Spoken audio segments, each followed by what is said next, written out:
Well, hello there and welcome back to a brand new video where today, ladies and gentlemen, welcome back to a brand new video. Welcome back to a brand new Rugby 22 video. I know, obviously the last video we spoke about Rugby 22 was the reveal trailer. We finally had our first look at the gameplay trailer, and I was obviously in Cornwall in St. Ives, and obviously did a little bit of a vlog, a little bit of a quick reaction, first impressions on the beach. But I'm now back home, and today was very exciting because the guys over at Rugby 22 have officially released all the licensed teams. So we've got the international teams, we've got the league teams, and it's pretty impressive. Now, the only downside is, and I will tell you guys straight away, there's no England and there's no Premiership Rugby. So obviously with Rugby 20, we didn't have England, but we did have the English Premiership. But for Rugby 22, there won't be the Gallagher Premiership in terms of license. So I imagine there will be the Rugby Premier,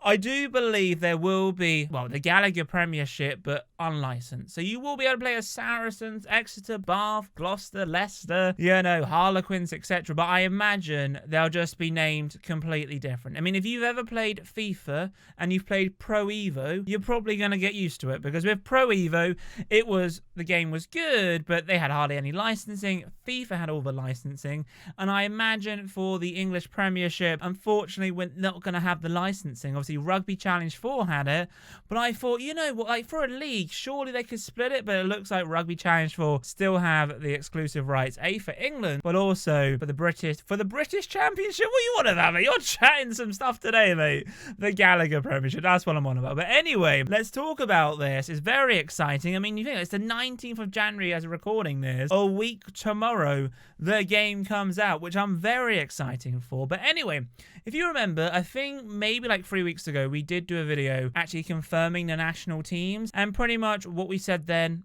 is correct still. But what we'll do is just reiterate what the national teams are. We'll also go through the leagues. So we have national team. We then also have the wonderful Pro 14, which I actually didn't realize is now called United Rugby Championship. So you've got international teams. You've then got United Rugby Championship. So that's like your Leinster. Come on, Leinster. You've got your Munster and all that stuff. And then also looking at it, we've got top 14. So you got your Toulon, Toulouse, Clermont, or Racing 92. And then obviously you got Pro Division 2 as well. And obviously you would expect it, right? Top 14 and Pro Division 2 would be a priority, because obviously I believe Nacon is a French company. Ego Software, I believe, is also a French company. So you would imagine for Rugby 20, Rugby 22, the team behind those games, French Rugby. I mean, if they wasn't able to get licensing in the country which, the company is based, then that would be a little bit funny and a little bit weird at the same time. So those are the official leagues in terms of licensing. So we've got internationals. We then got what was it called? I still call it the top 14. I still call it the Pro 14, but it's called United Rugby Championship. I think I remember that they have renamed it, but yes, we've got United Rugby Championship, internationals, we got top 14, and we've got Pro Division 2. So there's no MLR, there's no women's rugby, there's no, no English Premiership.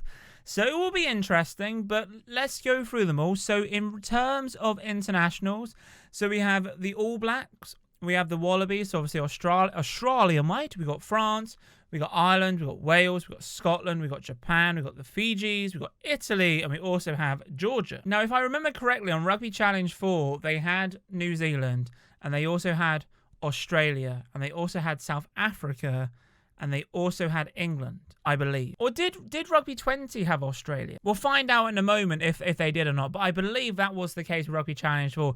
They only had a few international teams, but Rugby Challenge 4 still has England. But we have New Zealand. We have what was that, Matt, with your voice crack? We now have New Zealand, which is impressive, and we also have Australia too, which I think is new in terms of licensing, but like I said, we will double check in a moment. Actually, instead of waiting near the end, I'm just curious to find out right now what they had.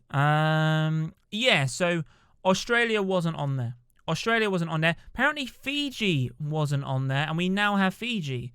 So, but like I said, we're missing USA. I mean, I love a bit of I love playing as USA on Rugby 20. But anyway, so those are the international teams. Now, moving on to, like I said, I call it the Pro 14, but obviously it has now been renamed to the United Rugby Championship. That's going to take a while for me to kind of get through. But basically, I will try and guess. I will try and pronounce all the teams here. But I will be giving you guys a screenshot so you can ignore me if I pronounce them wrong. And I'm like, who on earth are these? So you got the Scarlets, you got the Sharks, you've got the Stormers, I believe. You got Ulster Rugby, you got Glasgow, you got Zebra Rugby Club, you got Leinster, you got Edinburgh, you got the Lions, Ospreys, Munster, you got Bennett Rugby, we got the Bulls, we got Cardiff, we got Connaught. Shout out to Connaught. Got some family over in Ireland in the corner, and we also got the Dragons as well. So they still have that, which is awesome. I'm to be honest, I was kind of thinking a Rugby Challenge might go for that next. I imagine, I think there will be a kind of a cash for grab, a fight for grab, cash for grab. I think so for the what was it called again? I keep forgetting it. What are they called? They are called United Rugby Championship. Why are you not called Pro 14 anymore? Like, Pro 14 just sounds better. Anyway, United Rugby Championship, I wonder if they might go to Rugby Challenge and say, hey, guys, do you want it? I think that might go next. I don't know. But that is pretty interesting. Then we have top 14. So we have Paris. We have Rochelle. We've got Toulon. We've got Toulouse. We've got Bordeaux. We've got Montpellier. We've got USAP, which I don't know. We've got Racing 92. We've got a green logo here, which I have no idea. We've got Lyon. We've got Berlitz. We've got another team, Brive. Then we've got Castres Olympique. And then we've got, who are they? Clermont. Are they Clermont? I think they're Clermont. But those are the teams for the top 14. Pro Division 2. I mean, this is going to be a guessing game. We got Bayonne. We got Uson, we got Provence Rugby, we've got Oyonks Rugby. That's definitely not pronounced it correctly. We then have a team which has like a kind of a tiger on the front. RCV, we then got, who is this? Colombians Rugby? No, I don't know what that one is. We got FC Grenoble Rugby. We then got some other team. Then we got Stade Montios. We got RCN. We got ASBH, SUA. Then another team, then USBPA, and then USC 15. Maybe that's a university. Who knows? But yeah, apologies about the Pro Division 2. No offense to anyone who plays for them and supports them. I'm just not great with their logos. I mean, I don't really watch any of their rugby. I don't really watch any top 14. The only time I really watch the French is in the Championship Cup. And kind of the same with the United Rugby. Is that what it's called now? United Rugby Championship? It is, isn't it? United Rugby. Yeah, I got it right for a change. Similar to United Rugby Championship, I only really watch like Leinster and Munster and Connaught, etc. with the Championship Cup really. So any team playing against the English side, I typically watch. And internationals, I'm excited for. I'm kind of, to be honest, I am kind of, what's the word I'm looking for? I'm kind of like, I guess, not disappointed, but I'm kind of annoyed in a way that Rugby 22 wasn't able to get the licensing for the Gallagher Premiership. I mean, obviously, if you're from France or you're someone who supports, what are you on about, mate?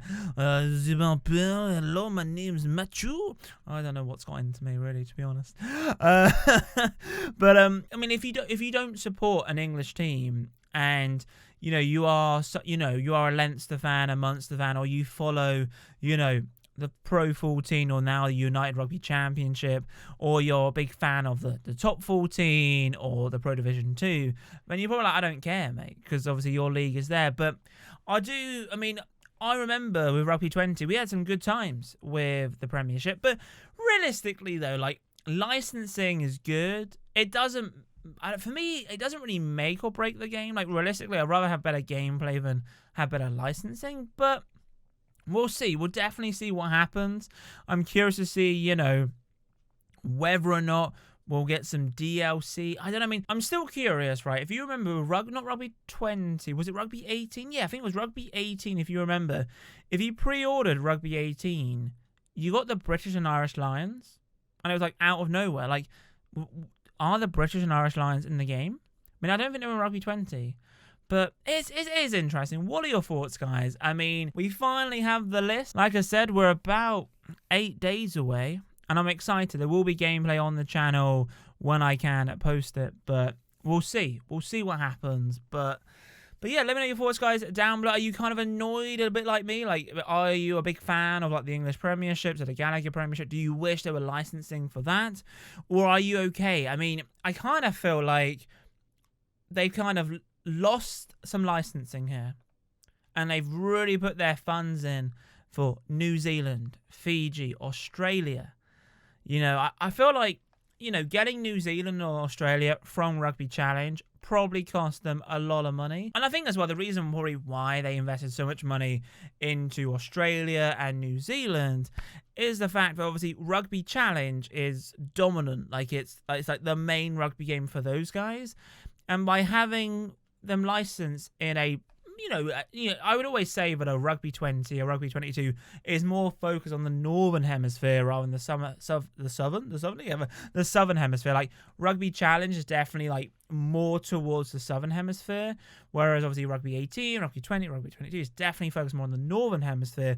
Maybe the guys over there, like, you know what, the English league, or maybe the statistics, maybe I looked at last year and thought no one's really playing, you know, any of the English teams, so we won't get rid of them, but we won't get the licensing for them, and maybe focus on the All Blacks and the Australia. I don't know why, I can never pronounce Australia, we might be going Australia, mate, but anyway, I've been rambling on. I think that's what they've done, but yeah, a little bit annoyed that there's no England. I mean, I wasn't really expecting England, to be honest, but I was expecting the Premiership, the Gallagher Premiership. But hey, we'll see what happens. But if you have enjoyed today's video, then be sure to massive thumbs up, subscribe if you're new, comment on regarding this.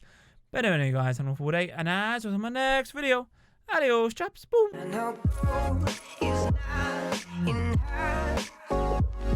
She's a